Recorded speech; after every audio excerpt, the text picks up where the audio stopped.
MMA Weekly Show, March 18th, 2019. It's Q, it's Raj. Let's get it.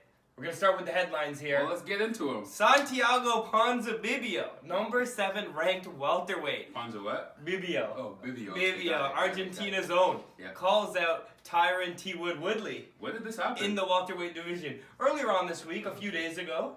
Sorry, I keep cutting you off. No, that's fine. But are you interested in that one? I like that matchup, Raj. We have T. Woodley. You know what? I'm concerned about T. Woodley right now because the whole time he was champ, his thing was being the champ. It was never about, I want to be the best martial artist or the best fighter. I felt like he just liked being the champ. Okay. And so now that he's not champ, I want to see if he still has that dog in him, still has that fight in him. And I mean, who better to take on than Ponzinibbio to see if he's actually like worthy of still being kind of in the top ranks. Of it's a good matchup. Yeah, I like that fight too, if I'm honest. T Wood always talked about fighting in those money fights, legendary fights, big fights. It's a little bit of humble pie and a step back to see where you truly are at against a number 7 ranked fighter, because we know he's not fighting his buddy Ben Askren. No way. Darren Till, he just fought. He beat some of the other in the top 5. So it's a good step back, and we don't want to see that instant rematch. Get it done, Dana.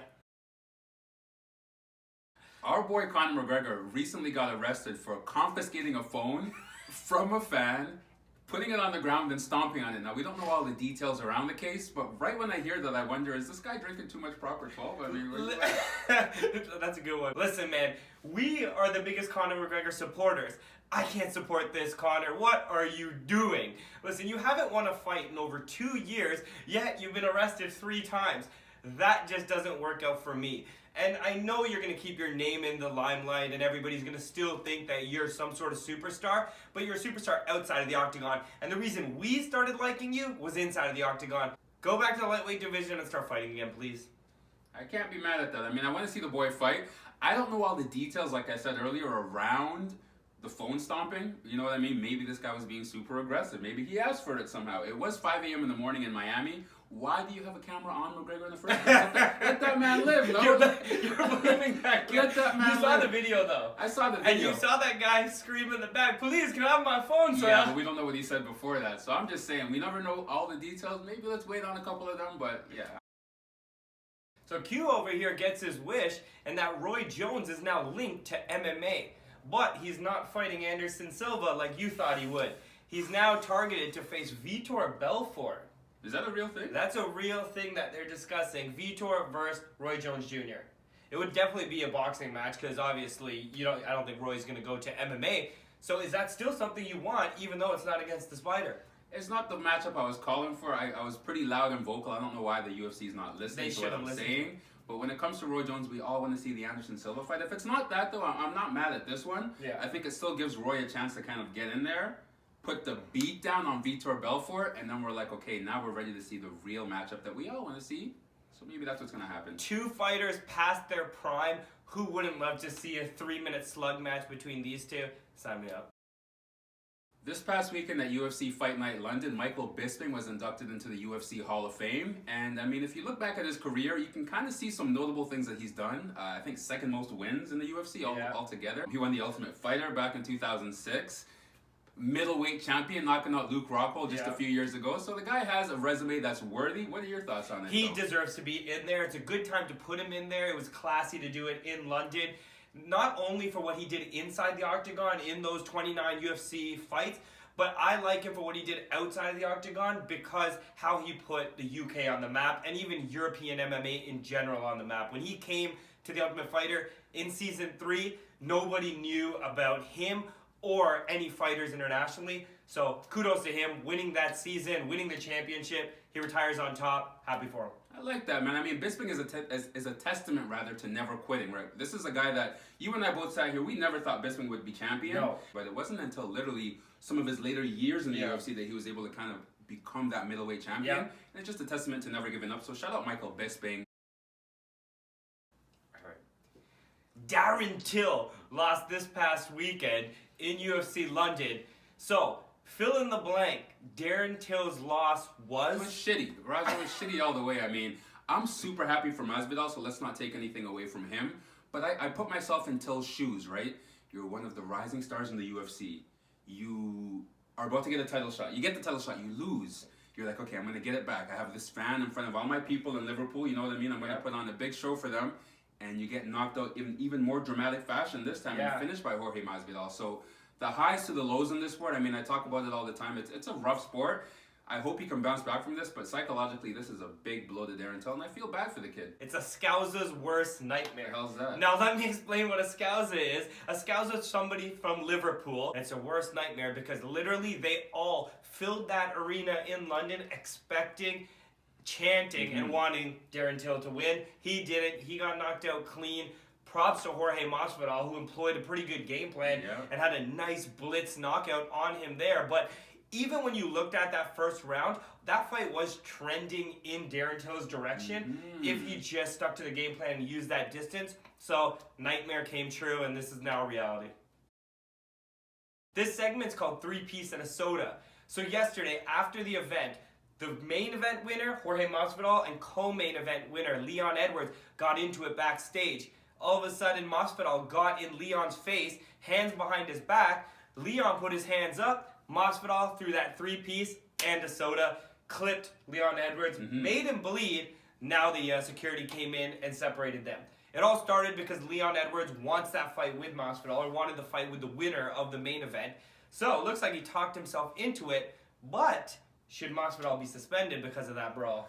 I personally don't think so. I think if Leon is super upset about it, then maybe we can kind of look at it as, okay, well, this is someone that basically, if he has a different take, I guess, Raj, on what happened backstage, then I'm interested in hearing it. But it looked like he went in there looking to pick a fight with Masvidal. He got exactly what he's looking for, and he might even get facing Masvidal next. So when you see all that, you're like, you got what you wanted. Yeah, a little bit of cut for worse for the wear, but I'm down. I kind of like that whole thing. Yeah, I think nobody should be suspended there. If anything, everybody should be commended. The only people that should face repercussions are the security team of the UFC. You're not lying. How pathetic was that you're not going to get in the way of that? Even the journalists should face some sort of repercussion as well, because they kept the cameras on while this fight was happening. The fighters, obviously, their emotions are running high. What do you expect them to do if they get face-to-face? They're going to throw hands.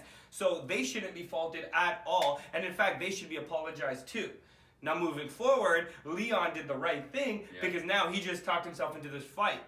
And if he wants to, press charges and all that stuff, do that stuff inside the octagon. Because Masvidal made you bleed, and now you can pay him back with 5 rounds inside that cage. And that's what we're trying to see, man. I'm all for that fight, because that fight's good. The welterweight division's really stacked.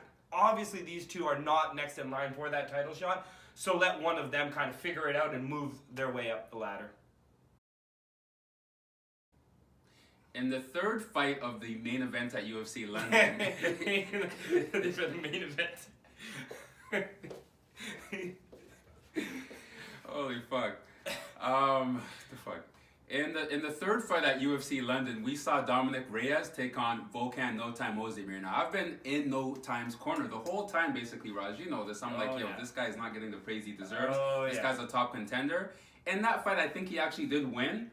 The decision went to Reyes. I'm kind of looking at it, and I'm not really all that upset about it. How you feeling, though? Man, I'm happy about that. Listen, I actually thought Volkan won that fight, and so better betting, Q did step up and say Volkan for the plus 200 dogs, so shout out to you. But the judges did me a favor because I wanted Dominic Reyes to win that fight because I think there's more potential around him. We've already seen what Volkan's done in a title fight, and I wasn't impressed. I want that new blood in that light heavyweight division. Enter the Johnny Walkers, enter the Thiago Santos.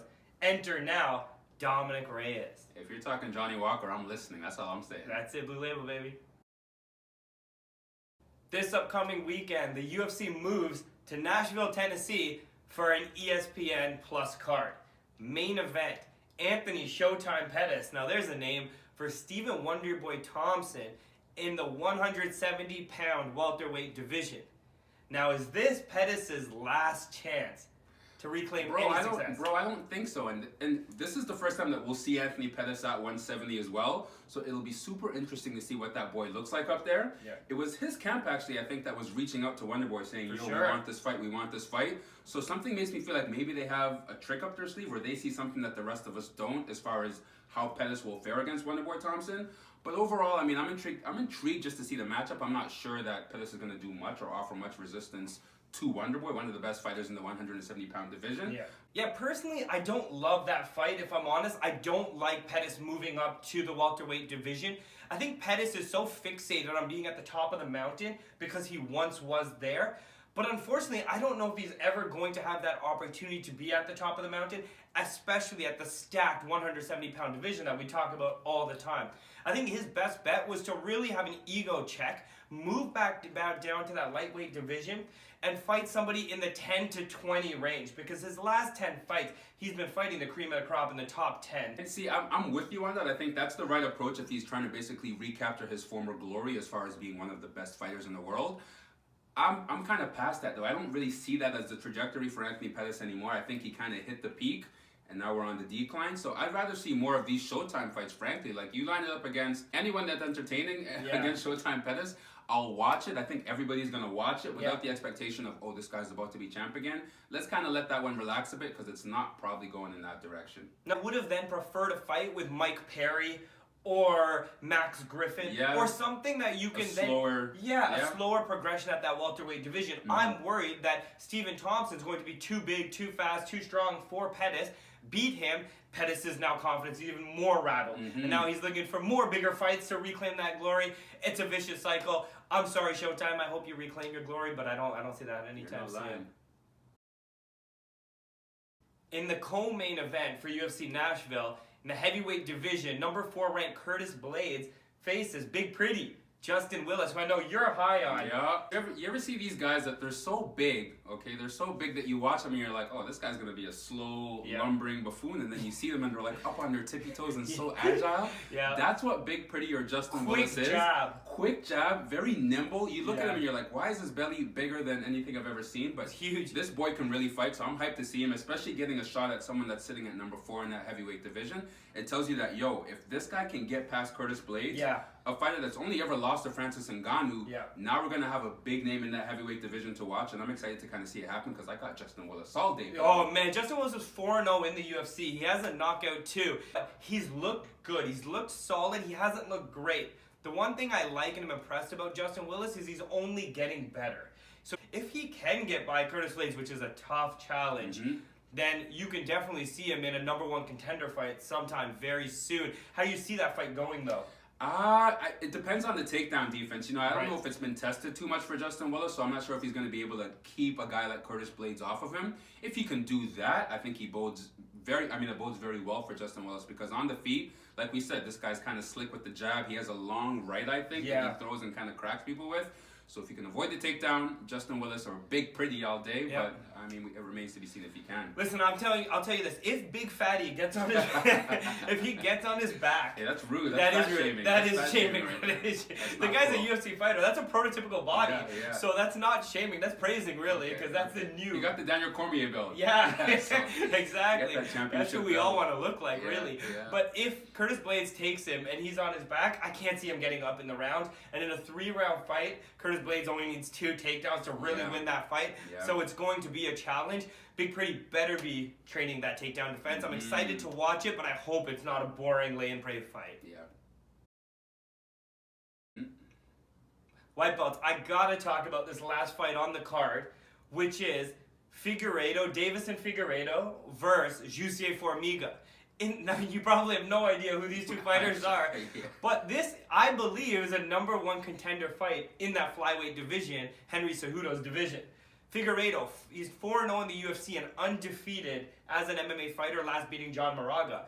Jussier Formiga is on a 3-fight winning streak, beating guys like Sergio Pettis, big name fighter there. Very. I mean, does this division even exist is what I really want to know. Like, we don't even know the status of 125 pounds. So it's a travesty for these guys because, like you said, the winner of this fight could potentially be deserving of a title shot. But a title shot in what promotion and what division? Like, we don't even know what the situation around 125 is. So that's what makes it tough. But these guys are good fighters. Davison, I mean, he has a sick haircut that I saw. I think the last time he fought. Well, ultimately, I don't fucking know what to say about this. It's better betting with Q and Raj. Hey. It's better betting with Q and Raj. You guys already heard the theme song. It's better betting time, baby. Let's get it. Main event. Anthony Showtime Pettis moving up in weight Stephen Wonderboy Thompson. Minus 400 for Thompson, plus 300 Pettis. I'm not excited here because the odds are pretty far apart, but I think that's a Stephen Thompson win. Even at minus 400, if you're asking Q, this is what Q's doing. I'm riding with Stephen Wonderboy. I'm riding with Stephen Wonderboy Thompson. Who do I think is winning that fight? I think Wonderboy is winning that fight. Who am I going to put my money on? Pettis all day. Now let me tell you why. If Pettis can control the distance in that fight and get Stephen's range, he has a chance. Stephen's been known to be a very passive fighter. So if maybe he's on his back foot a little bit too much, I think Pettis can clip him. Let's just hope Pettis doesn't break any limbs in there, and maybe he can actually be competitive in that fight. He called Wonderboy out. He knows something that we don't know. I'm excited. Okay. Co-main event time. Justin Willis, Curtis Blaydes. Minus 300 Blaydes, plus 240 for Willis. You like Willis in that one. I see a little bit of value right here on the slept-on Justin Willis. I talked about this earlier in the show, but this boy is big. He looks slow, but boy is he quick. Curtis Blaydes is vulnerable to one thing. It's a guy that basically is quick with heavy hands. I think Justin Willis can catch him. I think Justin Willis can hurt him. I think Justin Willis can finish Curtis Blaydes. It remains to be seen, though. No bet from Raj on this one. I do want Justin Willis to win, so I agree with you there. I just don't know if he can do it or how he will do it. I think that Blaydes will get that takedown, and we're going to see him on top and grind out the round. I think that Willis is nice and has good movement, has a great jab, doesn't have that knockout power. Talking about his cardio. His cardio, I mean, he won't come out the front runner in that department. I think Blaydes has better cardio. Wrestlers are tough, when it comes to cardio. So I think Blaydes will be fine when it comes to cardio. So I don't see that many avenues to victory for Willis. Few other fights on that card that I do want to discuss. Obviously, we talked about Figueiredo versus Jussier Formiga. I was surprised to know that Formiga is a plus 155 dog in that fight, and I think because of his experience, he can win that fight. So look to put a bet on Formiga. Another fighter that you know very well, Maycee Barber. Oh, Maycee, yeah. She Former was on Raj's radar. That's right, Yeah, that's right. She is stepping up and fighting J.J. Aldrich in her second fight. So minus 245 for Maycee Barber. So people are thinking that she's the big thing. Rightfully I so, agree. rightfully so. Versus plus 185 in J.J. Aldrich. Is that what you're doing? I'm going with Maycee Barber, parlaying her with a couple others. It's a smart bet. I think she's a better, more diverse striker and fighter, really. I'm not mad at that. The last fight I do want to talk about, Eric Shelton. He'll be fighting Jordan Espinoza, a promotional newcomer. I think there's value on Eric Shelton, who you know from The Ultimate Fighter as well. Fast guy. I think he can get that job done. He's a minus 160, I believe. So look to sprinkle a little bit on him. I like that. Yeah, just a little bit. Don't put too much. Just a sprinkle, because we don't know Espinoza that well. And that's it. Well, we killed it today. We're done. Another one in the books, baby. Let us know in the comments below what you think. Oos.